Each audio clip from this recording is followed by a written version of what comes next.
ini kita melanjutkan pengajian kitab Ad-Durrun Nafis. Pembahasan kitab Ad-Durrun Nafis sudah sampai pada halaman 35. Sebelumnya membahas tentang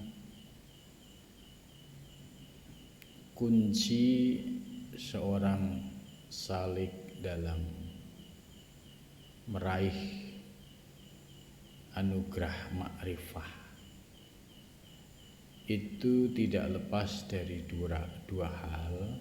Yang pertama yaitu harus menjadi salik yang tertib di dalam praktek syariatnya, baik dalam bentuk melaksanakan perintah Allah maupun menjauhi larangannya. Kemudian yang kedua, salah satu kunci meraih ma'rifah yaitu zikir, sholawat Nabi, ya, kurang lebih sekitar 10.000 setiap hari selama 2 tahun, dengan catatan tidak ada lintasan niat untuk ma'rifah. Artinya niat membaca sholawat semata-mata didasari karena kerinduan kepada baginda Nabi besar Muhammad Sallallahu Alaihi Wasallam, dan juga dapat memahami makna dari hakikat Muhammad, ya, secara hakikinya. Kemudian selanjutnya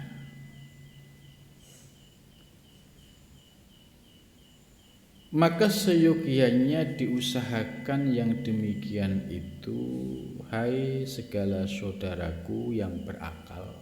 Ya, ini hitopnya kepada para salik, ya, orang-orang yang belajar ilmu tasawuf, belajar ilmu hakikat, belajar ilmu tarekat, ya. Karena ilmu ini sangat penting, yaitu supaya engkau beroleh kemenangan dunia dan akhirat. Jadi seorang salik yang menuju Allah, apabila dia bisa mengamalkan ilmunya dengan baik, maka akan memperoleh keselamatan dunia dan akhirat. Saat di dunia, ya, diberikan bimbingan oleh Allah, dijauhkan dari segala malapetaka dan dijauhkan dari pemahaman yang menyimpang. Ini ciri-ciri orang yang mendapatkan bimbingan dari Allah Subhanahu wa Ta'ala. Dengan kata lain, dipertemukan dengan guru yang ahli, yang bisa memahami persoalan hakikat, ya, tarekat syariat ini secara proporsional, ya, tidak dicampur aduk. Dengan mendapatkan guru yang memiliki pemahaman yang utuh sehingga prakteknya secara proporsional, tidak terjadi yaitu pemahaman dan praktek yang menyimpang. Ini salah satu ciri-ciri salik yang selamat dunia akhirat. Sebab kalau tidak, ya, akan dipertemukan dengan orang yang tidak ahlinya, kemudian memahami ilmu hakikat secara serampangan.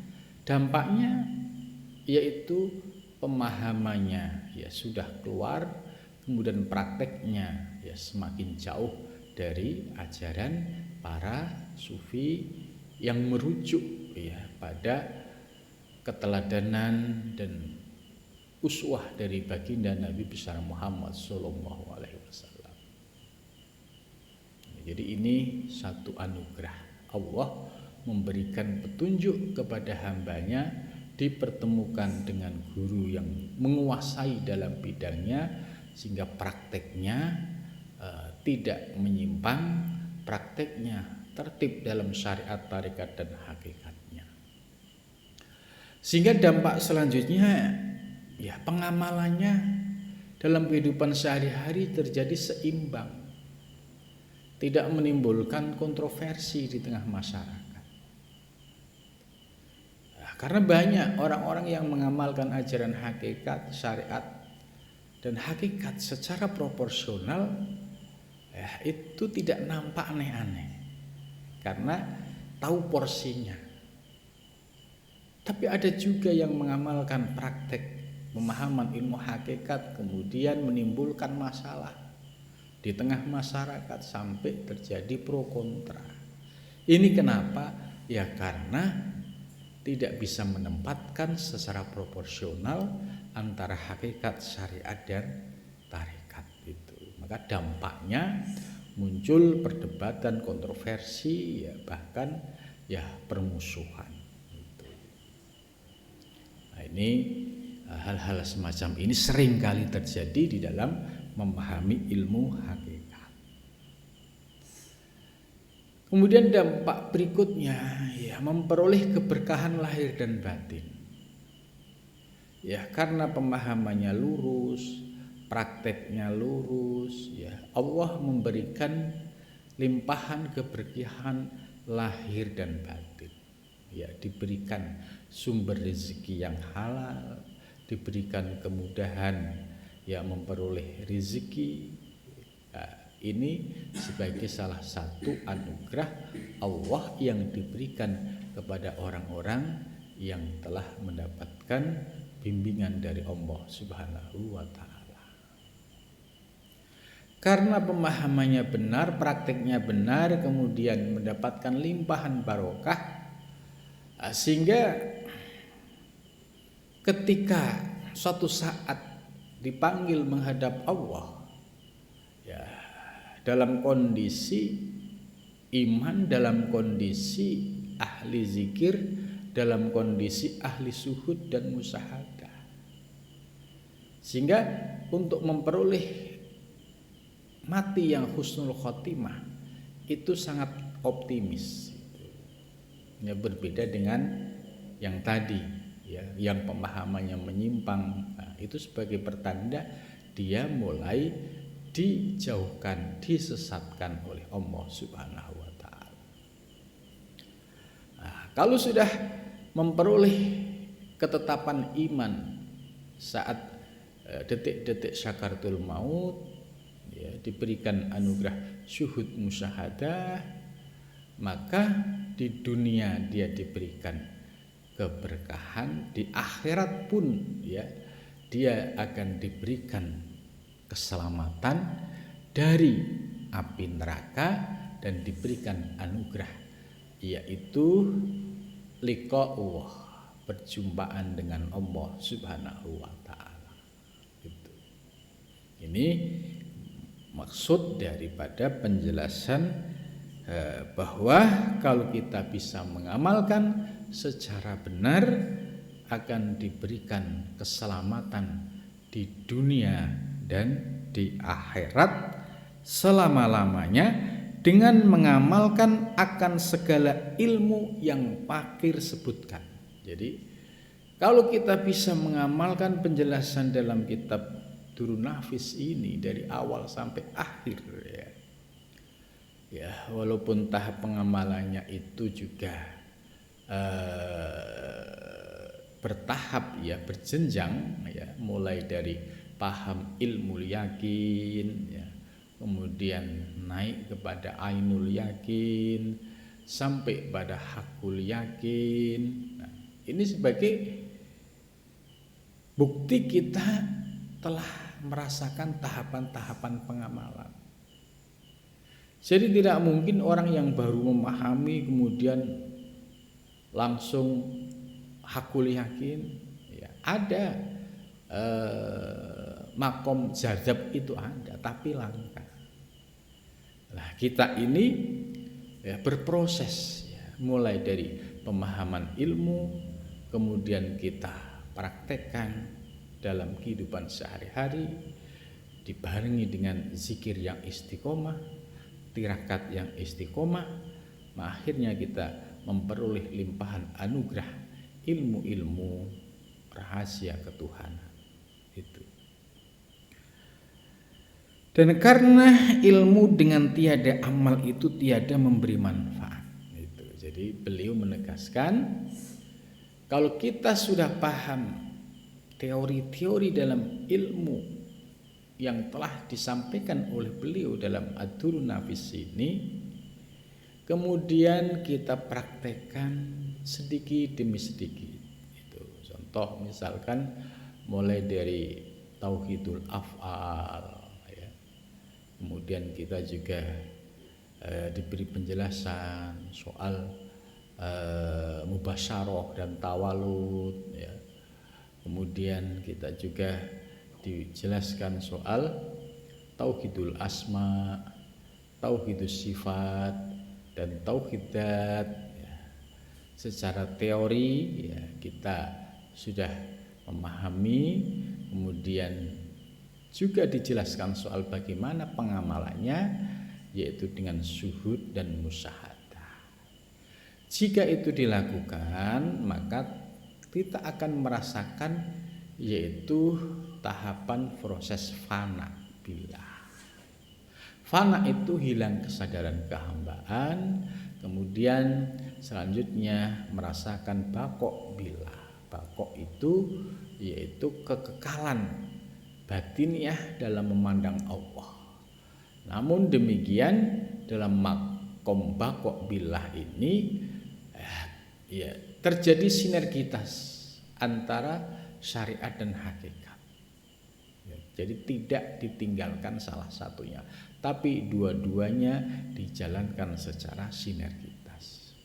Maka para ulama, para mursyid, para sufi yang mencapai pada makom baqo billah ini, ya secara praktek ilmu ya beliau sudah paham, sudah mengamalkan, kemudian secara lahiriah ya tertib di dalam syariatnya. Waktunya sholat ya sholat, ya waktunya jamaah ya jamaah, semua dilaksanakan secara tertib, ya tidak sampai muncul ekspresi yang bertentangan dengan syariat itu.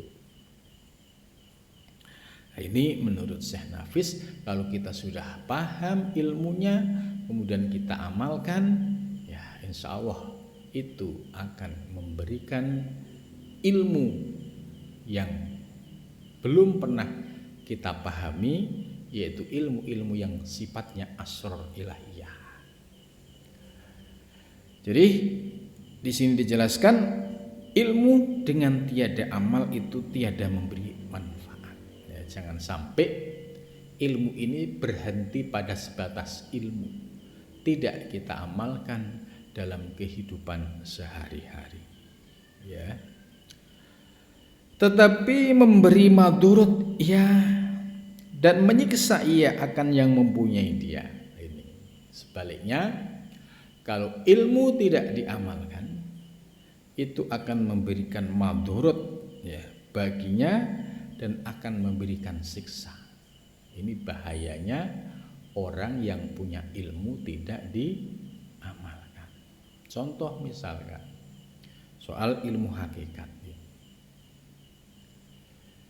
Ketika dia paham ya soal teori-teori dalam ilmu hakikat, ya secara teori kita sudah mulai paham dari tauhidul afal, asma, sifat, dzat, ya.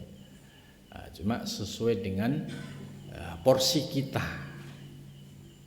Nah, pada saat kita praktek dalam kehidupan sehari-hari, ya pasti kita akan merasakan zauq, yaitu kenikmatan ya rohani dalam merasakan percikan-percikan ilmu hakikat itu. Maka di sini akan terjadi sinergitas tadi, syariatnya jalan dengan baik, hakikatnya juga jalan dengan baik. Tapi sebaliknya kalau dia prakteknya tidak utuh, misalnya syariatnya tidak dijalankan, ya sholat 5 waktunya males, kemudian dia lebih berpegang pada hakikat.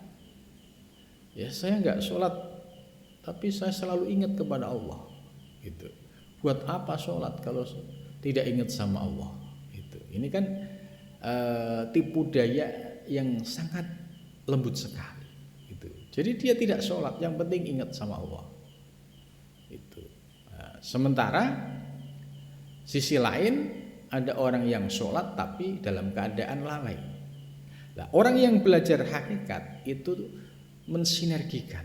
Ya, sholat syariat tetap dilaksanakan, tapi nilai-nilai hakikat juga diamalkan dalam praktek ibadahnya, sehingga terjadi sinergitas antara aspek syariat dan hakikat, aspek lahir dan aspek batin, atau diperumpamakan seperti keris, ya keris itu isi, warongko itu aspek luarnya.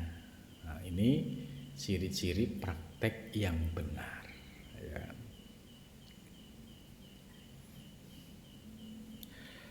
Dan juga bahaya lagi kalau ilmu ini hanya sebatas di bibir, ya. Dia ngomong kesana kemari, ya, dengan teori hakikat. Ya, ketika disinggung, ditegur, dia selalu berargumentasi dengan hakikat. Tapi tidak tertib di dalam syariatnya, ya pasti akan menimbulkan masalah. Maka ini yang disebut ya pengamalan yang tidak utuh, akhirnya tidak memberikan manfaat, justru muncul madharat. Justru muncul yaitu siksa. Siksa itu apa? Yaitu penderitaan. Karena dia salah memahami ilmu, salah praktek, akhirnya berdampak kepada dirinya. Seperti sabda Nabi SAW, inna asyaddan nasi adzaban yaumal qiyamah alimun lam yanfa'hu ilmu.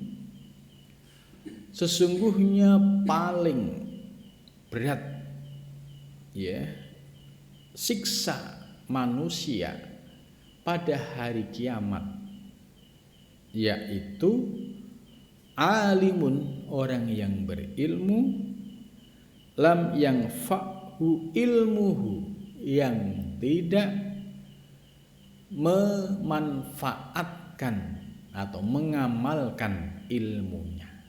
Ya, ini naudzubillah min dzalik. Ya, mudah-mudahan kita dijauhkan dari ini. Kita diberikan ilmu walaupun sedikit tapi kita amalkan. Ini lebih mulia di sisi Allah. Punya ilmu banyak diamalkan lebih istimewa. Yang naudzubillah punya ilmu tapi tidak diamalkan. Ini bahaya.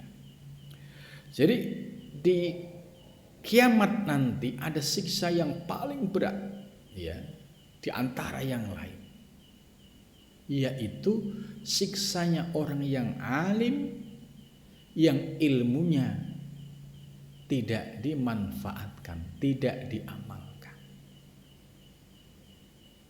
Ini bahaya sekali. Maksudnya apa? Dia orang berilmu, mengamalkan untuk dirinya sendiri, ya, itu dia tidak bisa. Bagaimana mau mengamalkan, mengajarkan kepada yang lain? Maka setelah kita paham, kita amalkan, kemudian suatu ketika kita harus menyampaikan kepada orang lain, itu berdasarkan apa yang kita rasakan. Gitu. Maka ilmu ini termasuk ilmu yang anfa, yang manfaat. Jadi yang paling berbahaya tadi, dia sudah paham ilmu, tidak diamalkan, baik dirinya, ya, untuk dirinya sendiri juga tidak diamalkan, apalagi diamalkan, diajarkan kepada yang lain. Itu. Nah, maka yang paling istimewa ya setelah kita paham teori-teori dalam ilmu ini, kita amalkan secara bertahap, ya sedikit-sedikit kita akan merasakan zauq kita akan memperoleh limpahan asrar ilahiyah. Kemudian satu ketika ya, ketika kita sudah diberikan kemapanan ilmu ya, harus menyampaikan kepada orang lain. Nah, maka pada saat dia menyampaikan ilmu kepada orang lain, dia sudah memiliki kesiapan. Oh iya, ilmunya sudah diamalkan. Kalau dia berbicara, itu basicnya apa yang dia rasakan. Nah, ini ilmu ini akan memberikan manfaat kepada orang lain karena dirinya sudah merasakan, mengamalkan. Kemudian ketika disampaikan kepada orang lain juga akan mudah memahami dan menerimanya. Sebab kalau ilmu itu keluar dari hati, maka yang menerima ilmu dengan hati itu akan mudah terkoneksi. Jadi kalau yang ngajar ya menyampaikan dengan hati, yang mendengar juga menerimanya dengan hati, itu akan terjadi koneksi, yaitu ilmunya mudah dipahami, mudah dirasakan. Ya, jadi jangan sampai ya menjadi orang yang berilmu tapi ilmunya tidak manfaat. Ini na'udzubillah min dzalik.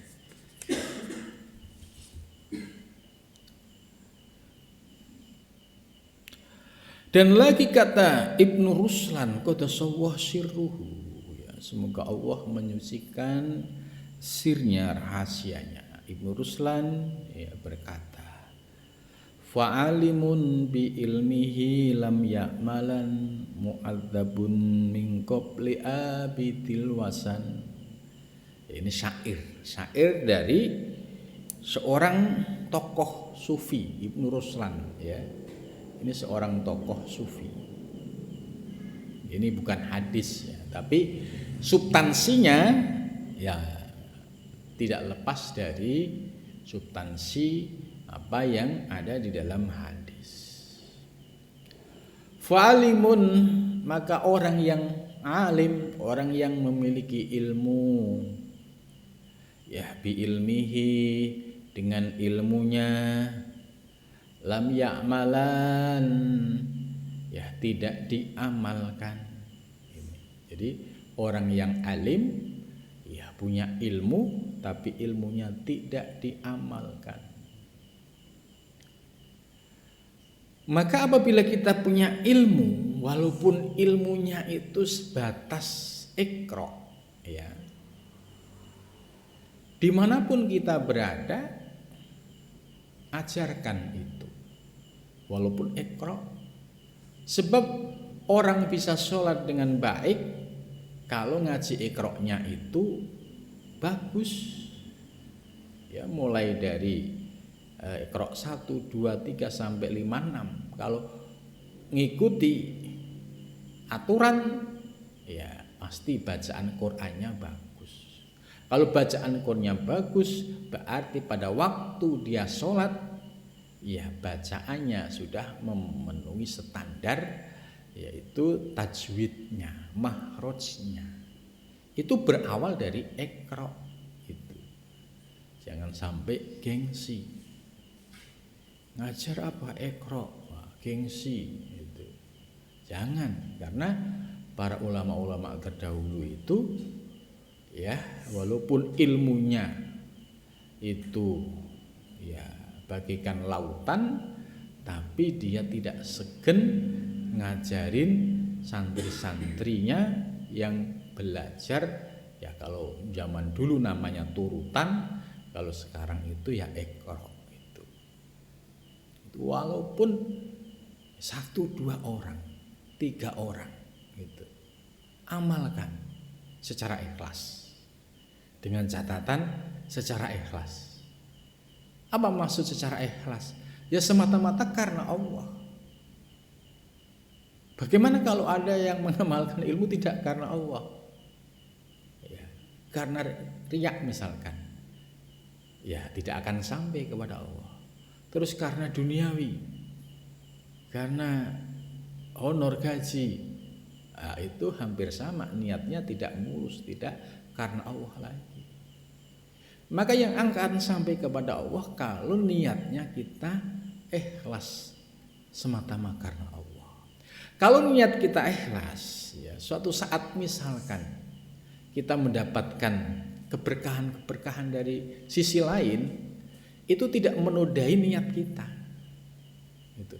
Tapi kalau niat awalnya salah, itu sudah sulit diharapkan untuk bisa menjadi bekal akhirat. Niat utama ngajar karena materi misalkan, karena riya misalkan, itu sudah salah niat. Jadi niat pertama ngajar ya karena Allah. Soal nanti misalkan ada lain-lainnya itu bukan tujuan. Sehingga niatnya tetap lurus dan tidak terganggu sedikit pun dengan misalkan mendapatkan sesuatu. Itu. Ini pentingnya menetapkan niat yang lurus karena Allah. Itu. Sebab kalau niat enggak lurus, ya pasti tidak akan sampai di akhirat kelak itu. Ya.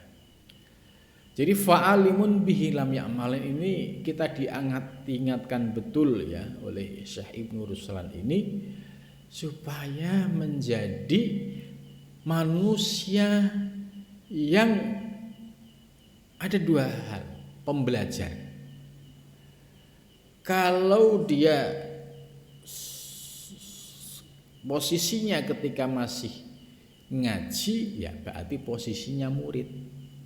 Suatu saat dia berubah posisi harus ngajar, ya dia berarti tetap dalam kondisi, dalam posisi orang yang mengajarkan ilmu. Jangan sampai lepas dari dua posisi ini. Yang paling bahaya sudah nggak mau ngajar, nggak mau ngaji. Itu hatinya lama-lama mati. Lihat saja orang yang tidak mau ngaji gitu. Jadi ada pengajian itu hatinya nggak tertarik. Nggak ada tarikan untuk duduk datang ke majelis mendengarkan ilmu, tidak. Ini pertanda hatinya sudah mati. Ciri-cirinya jelas tadi. Tidak tergerak sedikit pun hatinya untuk hadir di majelis ilmu. Nah, itu cara Allah untuk menunjukkan bahwa hatinya itu mati. Kalau alasan lahiriah macam-macam, karena malas, karena ini gitu. Tapi sebagai bentuk nyata bahwa itu tanda orang yang hatinya mati. Buktinya apa? Hatinya tidak tersentuh untuk datang ke majelis ilmu. Padahal di majelis ilmu ini penting sekali, yaitu untuk mendapatkan siraman batiniah dan mendapatkan tambahan ilmu dan mendapatkan rahmat dari Allah Subhanahu wa taala. Sebab orang yang datang ke majelis ilmu ya itu mulai dari keluar dari pintu rumah sampai majelis ilmu itu mendapatkan sebuah anugerah, yaitu dilindungi oleh para malaikat. Di majelis ilmu juga sama, mendapatkan limpahan rahmat. Dan majelis ilmu termasuk taman-taman surga itu. Tapi kalau hati yang sudah ketutup itu sulit ya, sulit untuk mau datang ke majelis walaupun posisinya tidak jauh dari majelis. Ya, ini naudzubillah min dzalik. Jangan sampai hati kita posisinya tertutup sehingga sulit untuk melangkah hadir di sebuah majelis ilmu. Ya, ini naudzubillah min dzalik gitu. Kalau sudah seperti itu, akhirnya ngaji tidak, ngajar juga tidak. Misalkan saya nggak mau ngaji, saya udah nggak level ilmu itu. Ini sudah kibir, sombong gitu. Saya maunya ngajar gitu. Ya bolehlah gitu. Tapi ngajarnya yang ya sesuai dengan ilmu yang sudah dipahami, diamalkan gitu. Jangan sampai dua-duanya tidak, ngaji tidak, ngajar tidak. Ini orang yang rugi, ya rugi sendiri. Punya ilmu sedikit tapi tidak diamalkan. Punya ilmu sedikit tapi diamalkan, berbuah di akhirat. Kita ini harus berpikir realistis. Kehidupan di dunia ini sementara. Kita di akhirat lebih lama. Bagaimana kalau kita nggak punya bekal apa-apa? Salah satu seorang ustadz, seorang guru, itu bekalnya itu ya ilmunya.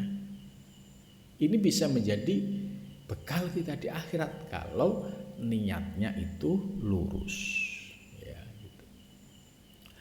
Jadi fa'alimun bi ilmihi lam ya'malan, ini maksudnya orang yang berilmu, dikasih ilmu tapi lam ya'malan, ilmunya tidak diamalkan. Dikasih ilmu syariat tidak diamalkan. Ya, disuruh sholat berat. Sholat sehari 5 waktu itu beratnya minta ampun, padahal sudah ngerti ilmunya. Ya, duhur ya, berat, asar berat, maghrib ya kalau ada orang banyak ikut jamaah agak enteng, isya mulai berat, subuh bablas. Ini kalau ada orang sirkulasi hidupnya kok seperti ini dan dia berilmu, ini jelas tanda-tanda ilmunya tidak manfaat. Karena tidak membawa khosyatullah, rasa takut kepada Allah. Kalau ada orang yang memiliki ilmu di dalam hatinya ada khosyatullah, rasa takut kepada Allah, tidak sholat itu benar-benar takut ya kepada Allah, itu takutnya luar biasa. Andai kelewat dengan uzur, dia cepat mengqadha gitu, tidak ditunda-tunda. Khawatir ya kalau ajal saya panjang, kalau tidak akan repot gitu. Ya, jadi ciri-ciri yang sederhana itu, orang berilmu ya, kemudian dilihat ciri-ciri praktek keseharian. Sholatnya sudah 5 waktu belum? Itu yang paling dasar. Kok sholatnya sudah 5 waktu, ini indikasi awal. Oh, dia ini orang yang taat. Ya. Kemudian yang berikutnya, ya, mulai dia ya mau ngajar. Gitu. Setelah ilmunya diamali untuk diri sendiri, kemudian dia mau meluangkan waktunya untuk ngajar. Tadi dengan catatan sekalipun itu hanya alif ba ta gitu.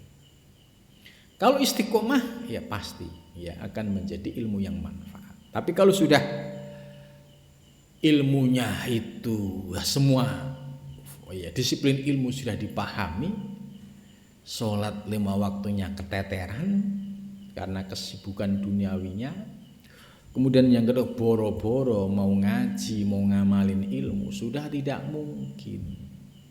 Ini hati-hati akan masuk fa'alimun bi ilmihi lam ya'malan. Jadi naudzubillah min dzalik.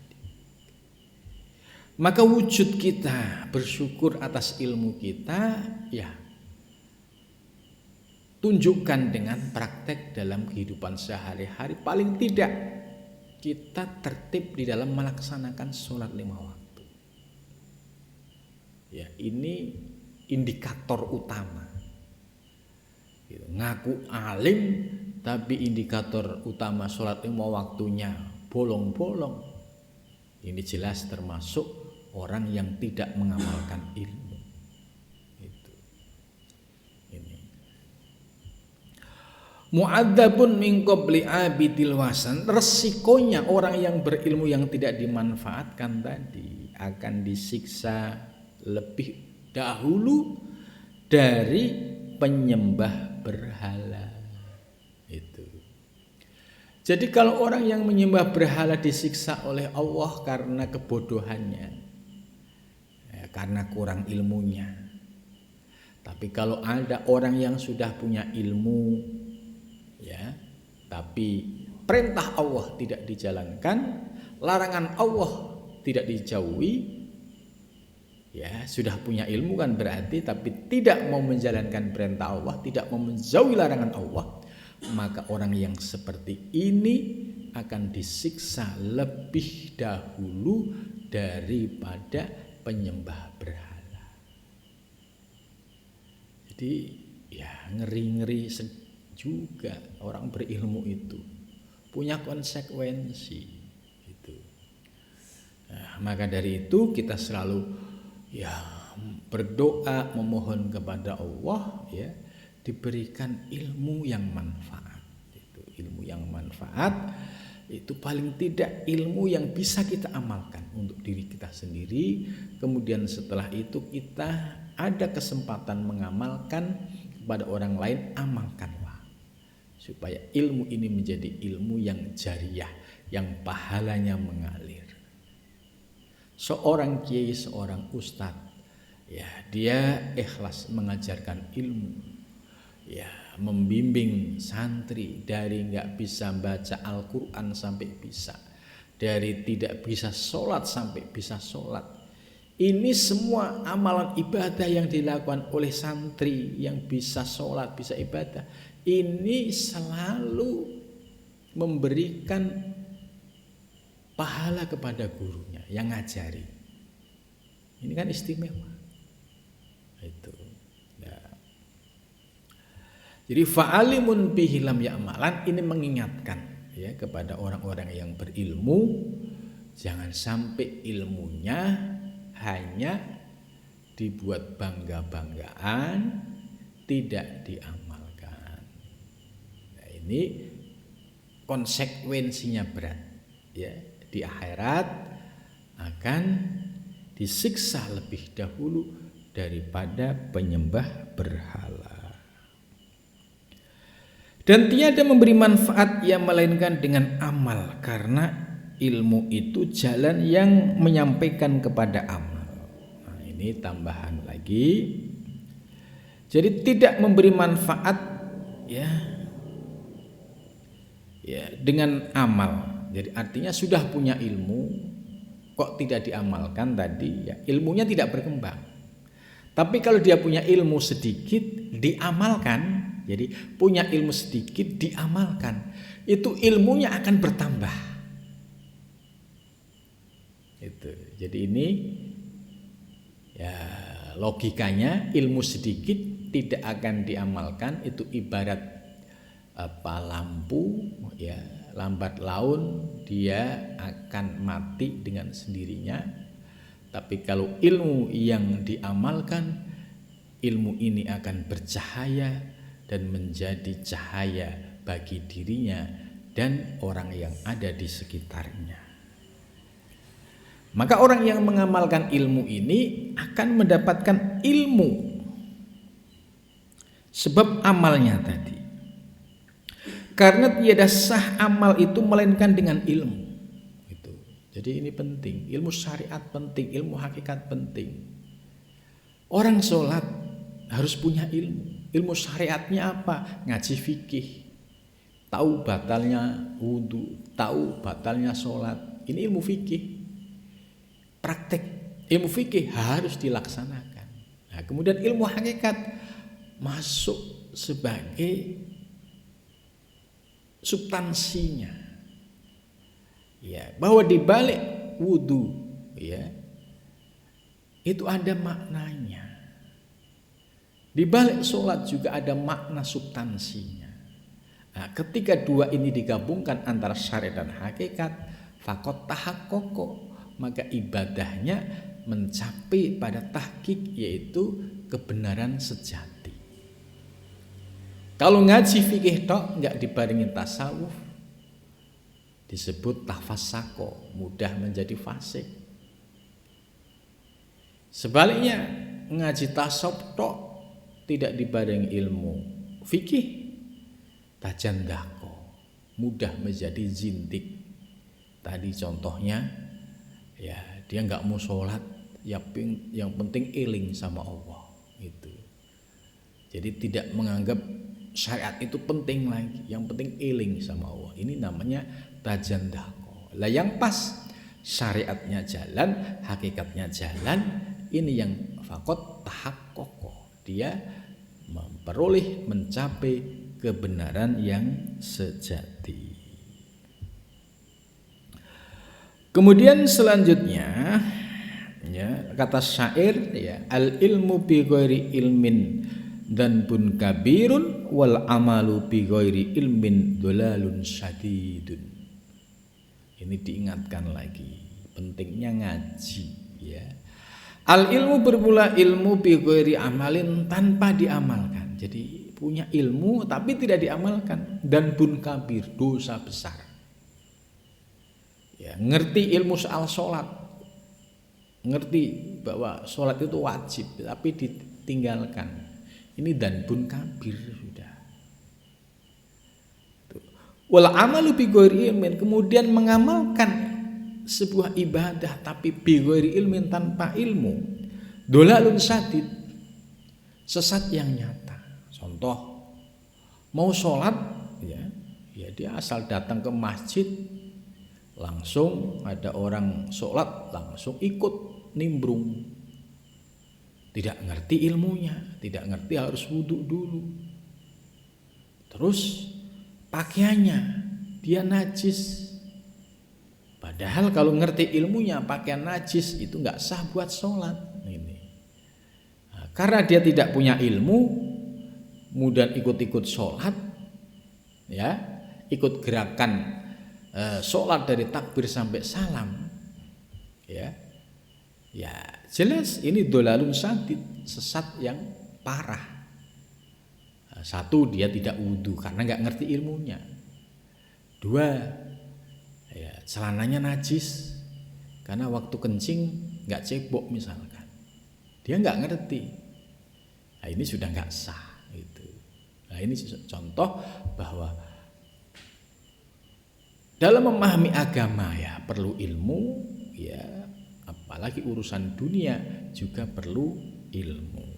Nah, jika tidak diamalkan, maka dolalun syadid, yaitu kesesatan yang nyata. Wal amalu ma'al ilmi nurun 'alan nur. Orang yang mengamalkan ilmu, itu ibarat nur ala nur, cahaya di atas cahaya. Fatuba, ya, lilladzina al-hadaini, maka beruntunglah orang yang memiliki dua hal ini, yaitu ilmu dan amal. Nah, mudah-mudahan kita sebagai hamba yang fakir, hamba yang dalil hina, hamba yang mutni banyak dosanya, ya memohon kepada Allah mudah-mudahan diberikan limpahan ilmu yang manfaat baik di dunia dan di akhirat. Ya, mudah-mudahan ilmu kita yang sedikit menjadi ilmu yang manfaat, yang dapat kita amalkan dalam kehidupan sehari-hari. Amin ya rabbal alamin.